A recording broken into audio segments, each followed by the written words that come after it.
This week on Savage Wild, part 1 of my 2-part adventure, hunting wild Eurasian boar in Central Florida. From ambush to hot pursuit, I use every strategy to bring down one of these tough and dangerous beasts. These hogs have a way of spoiling the best of plans, and the unexpected can and does happen. Incredible workout. It's like running a marathon out here. I am exhausted. I am Manny Puig. I have spent my whole life learning to survive like Tarzan in the most dangerous and primitive wilderness, where you can be killed or eaten. I have learned the ways of giant, man-eating predators, deadly sharks and reptiles, where every encounter may spell disaster in the savage wild.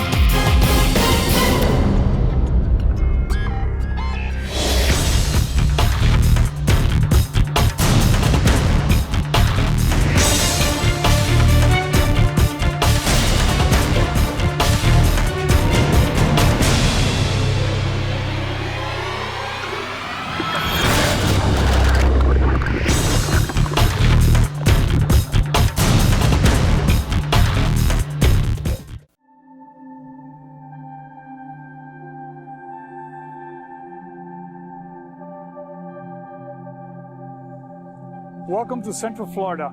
I am on a mission. The woods around here are full of feral wild hogs, and there's a lot of Eurasian boars mixed in with them. I'm going to be hunting with a spear, the most difficult way to hunt. This spear is designed specifically for that. It is heavy. I need a heavy spear that has enough impact to penetrate the shield and the thick hide of these wild boars. This is going to be extremely dangerous. If you've been watching Savage Wild, you've seen a number of these hog hunts.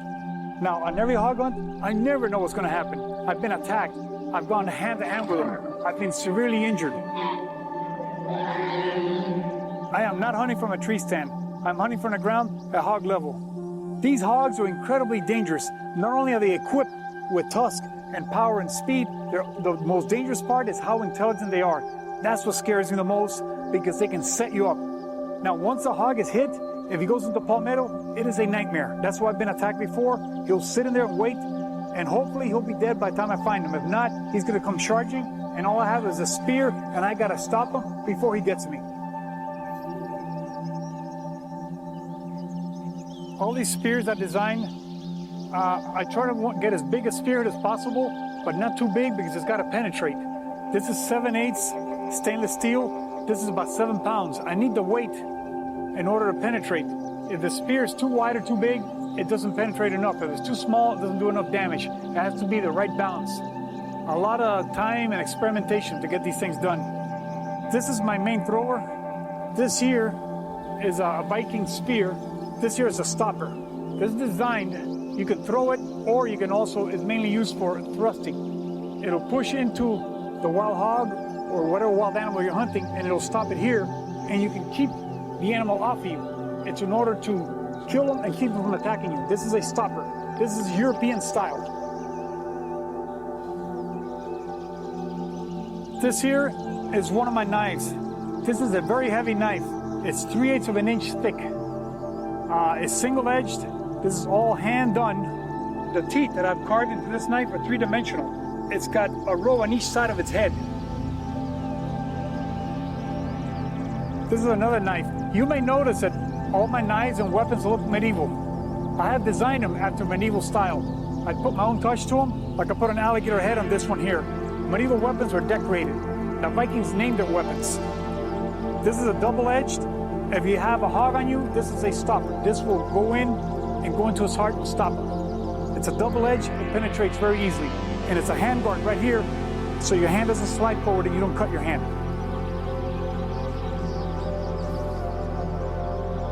This looks like a Viking hatchet because I designed it after a Viking hatchet. This is very useful for chopping wood, cleaning animals, removing ribs. Always bring it with me.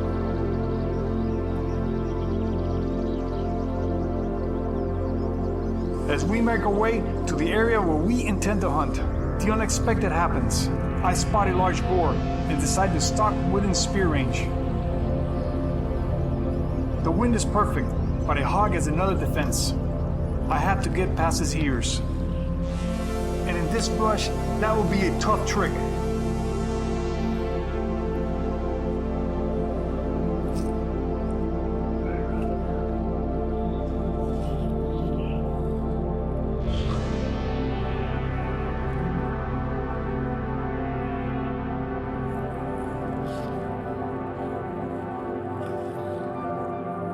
If I can see him before he takes off, I get a shot. Lay down. Anyway. Right there. Can't see him.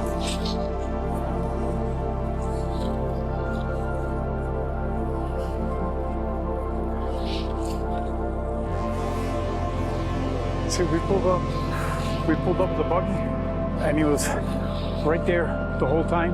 We never saw him. We're talking, making noise, and all of a sudden he burst. You know, you have no idea where he's at, where he's gonna be hiding. I am on the hunt for wild Eurasian boar in the dense forests of central Florida. This area is loaded with some of the biggest and baddest hogs I have yet encountered. But this will be no easy walk in the park. These hogs are smart, fast, and tough. I have my work cut out for me. And if plan A fails, there's always plan B. I'm feeling it. Look at the amount of damage these feral hogs have done here. The Spanish brought them out here 500 years ago as a source of food, but they've become a nightmare to agriculture and to wilderness. They cost taxpayers $200 million a year worth of damage to restore the land they destroy. Feral hogs, I love to hunt them. They're awesome, but they're a nightmare to the general population, the amount of damage they cause. The only real enemies they got is mountain lions, bears, and alligators, but they don't kill enough to really impact the population that much. They depend mostly on hunters. The main way to hunt hogs is with dogs. That is the most effective way, and that's the way a lot of the hunters try to control the population. Apart from all the damage these wild hogs do out here, I personally like to hunt them. I enjoy hunting with a spear. It's a very challenging and difficult way to hunt, but that's what I like. We also give hog meat to many needy families in the area. They're good to eat. I eat them myself. So I try to make the best out of a bad situation. So I'm helping out both by eliminating hogs and feeding people that are hungry, including myself. It's early in the day and the hogs are bedded down. My first strategy is an ambush. I will need to find a perfect spot before they begin moving again in the late afternoon as they search for food.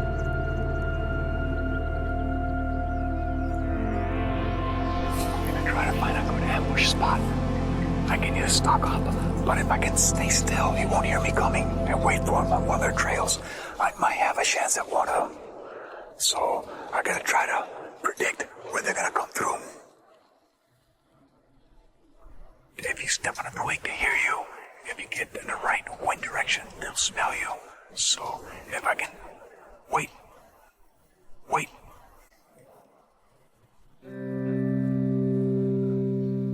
This spot feels good and the wind is right. And this tree is close to a hog trail that seems to have heavy traffic. As long as the hogs come from the right direction, I'll get my chance. I use palmetto leaves to create a blind. Now, it's a matter of waiting and luck.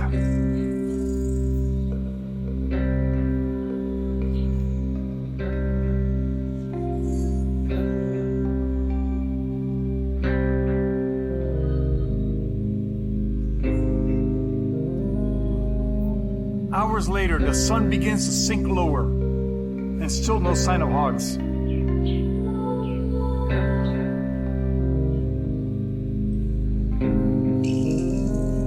The breeze has dropped off. This is not good. I checked the wind. It's still blowing in the right direction, but barely.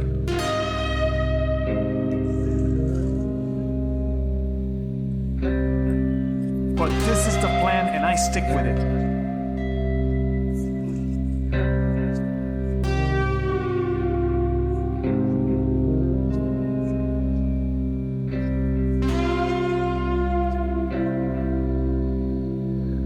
The first hog, a medium-sized brown boar, appears in the clearing just 50 yards from where I'm standing.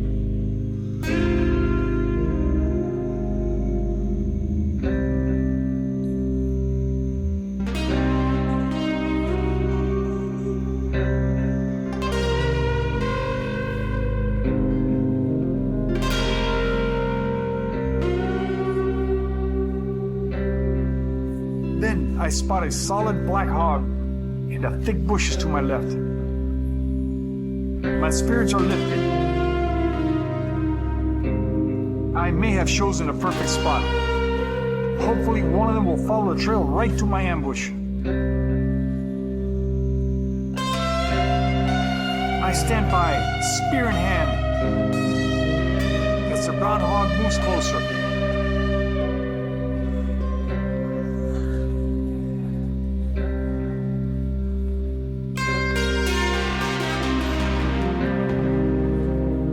But as the sun begins to set, I'm still waiting.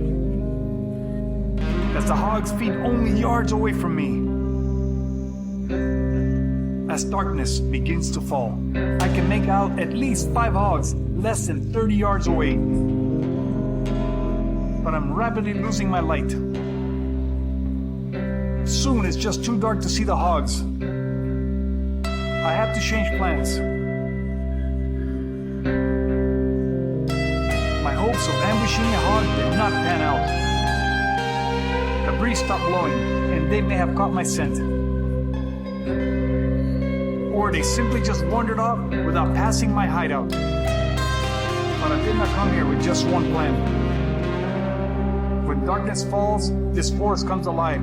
It's time for Plan B. In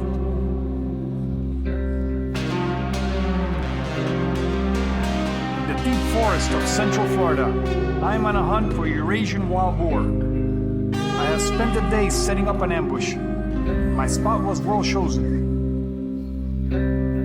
And by late afternoon, wild hogs were coming close, but not within spear range. As darkness fell, my plan failed to produce. It's time for Plan B. I've been stalking hogs all day long with the spear. I have not been able to get close. Night has fallen. Now it's time to get the dogs out. We're gonna track with dogs at night. And this is eerie because this is the time when the hogs come out.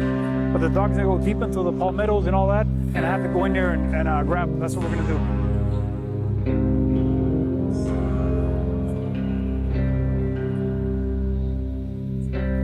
Rendezvous with our dog handler, who has decided to bring 2 pit bulls. These are catch dogs that will grab and hold the hog once they find him. They seem excited and happy. But as the handler begins to load him onto the swamp buggy, Murphy's Law rears his ugly head.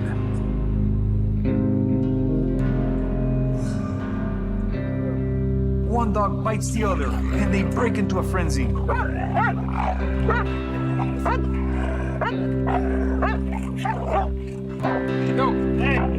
As the handler tries to break them up, he is severely bitten on the wrist. They separate the dogs, but this is not a good way to start the night. The 2 pit bulls got in a fight. Sometimes pit bulls do that, and the handler got bitten the wrist. But one of them, I guess they get fired up. They were, sometimes they get along, sometimes they don't.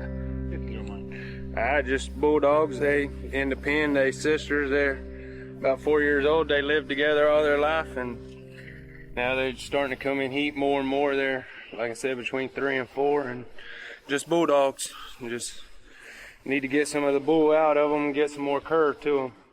Have something a little better to bay and catch. They're good catch dogs. They lock on and they hold, but they, just like they do to each other. I mean, you see, do it to the hand that feeds you.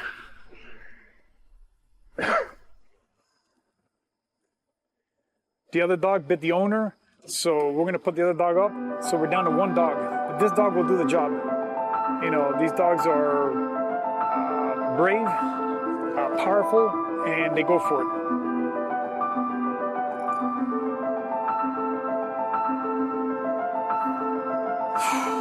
That's a bad way to start a night.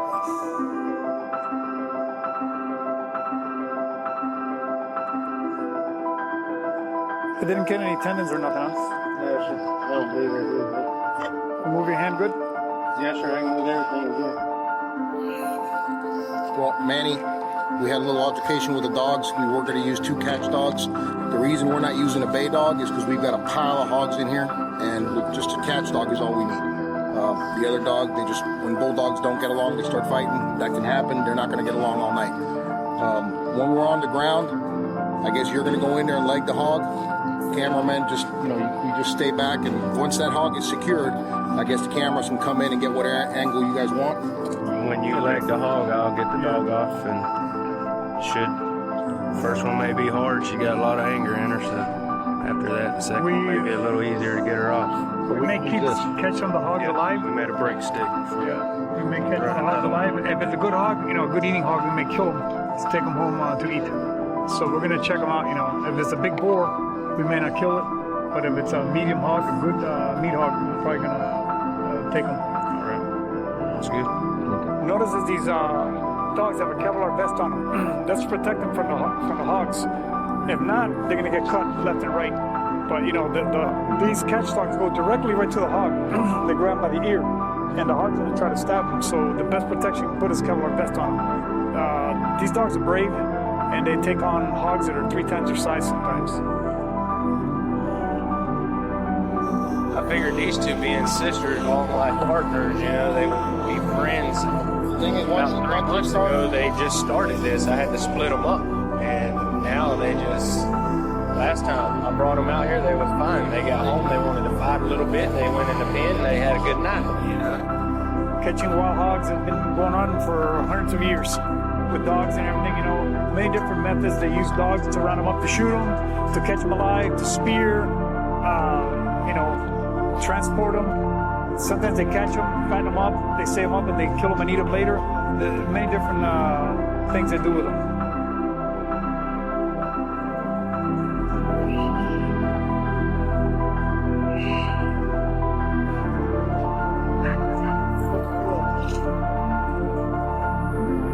To tell the truth, I don't like spiders. I don't want to walk into that. I don't want that thing crawling on my head.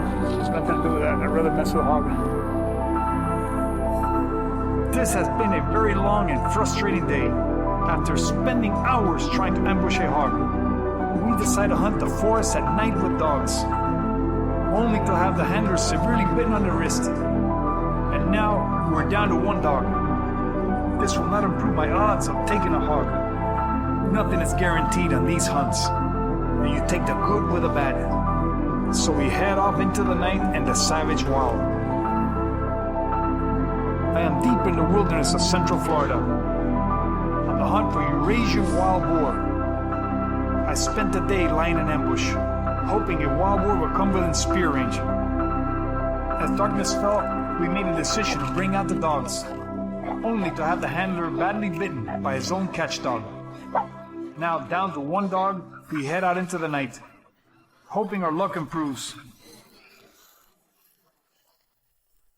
Here she goes.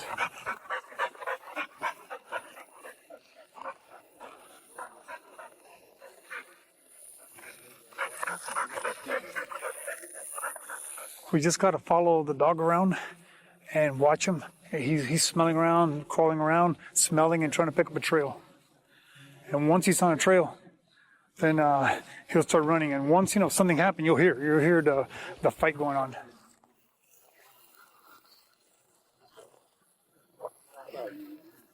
I was in that swamp not too long ago, and I would take a step, and the hogs would take a step. They were like 20 feet in front of me. I couldn't see them because the sawgrass is like 10 feet high in there. But it's wet in there, and they just go up in there and lay in there. And if you walk in there, eventually you will push them. But that's a fortress. They're very, very secure in there, and it's very hard to get them in there. Our single dog seems to be having a good time, but so far hasn't picked up the scent of a hog. We know there are hogs all around us, so hopefully it's just a matter of time. I'll throw it one comes by. I only catch 1. There's a whole pile of hogs in this area, so I'll be aware that there's going to be maybe a dozen other hogs running around. Yeah, some people have been catching a dog and been attacked by another hog while they're catching one. That's happened before, so you got to keep your eyes open for all this.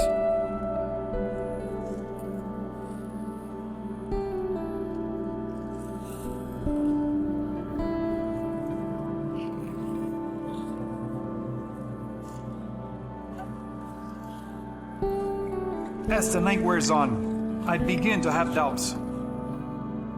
We have walked for miles, and the dog has still not caught the scent of any wild hogs.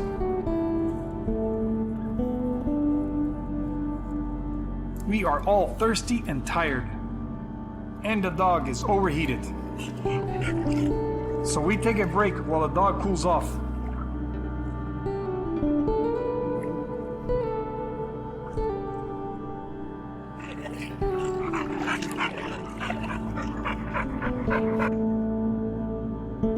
It's good to have two dogs sometimes because they can teamwork a hog. Sometimes these hogs go in a palmetto, they feel secure to hold their ground, especially the boars, the males, and they sit there and they just fight anything that comes near them. And at that moment, that hog is very dangerous, very ferocious. He's cornered and he's ready to attack dogs, men, anything. So you really got to know what you're doing at that moment. Although the dogs started the night off fighting with each other, to improve our odds, we decided to take a chance and see if they will now work together. But it's now past 2 a.m. and we are all physically exhausted. This long day is about to end with no wild boar. Next week on Savage Wild, we pull out all the stops and bring out the A-Team. Frankie Nixon and his crew are professional hog hunters, using bay and catch dogs and GPS tracking collars.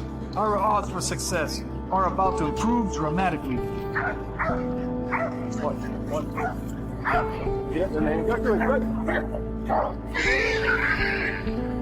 Hey, Outdoor Channel, this is Savage Wild, and I ain't lying.